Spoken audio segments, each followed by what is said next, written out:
In this video, I'm going to show you how you can easily download video from Telegram. Be sure to watch the video to the very end so you don't make any mistakes. And of course, do not forget to like this video and subscribe to my channel. So, let's begin, and first off, open up Telegram app. Then you need to open up a conversation from which you want to download videos, and then you need to find videos. There might be a lot of different content in the conversation, including text messages and other media files.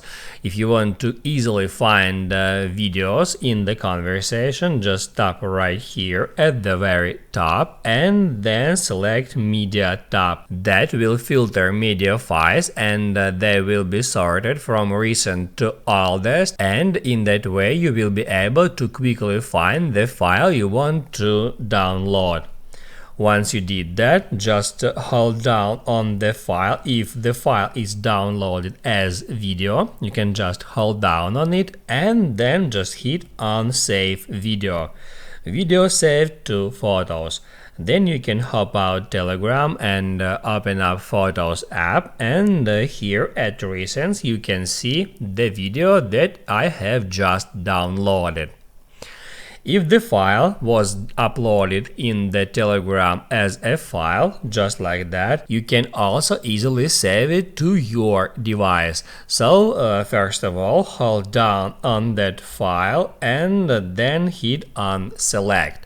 Once the file has selected, just hit at Share icon and then scroll down for a bit until you find the Save Video. If you tap at Save Video, that will save this file to your Photos app. That's how it's done. Now you can write down in the comments below if you have any questions about that tutorial, and also I recommend you to check out my Telegram tutorials playlist, which you can easily find in the description. Hit the like button if you like that video, and see you in the next one.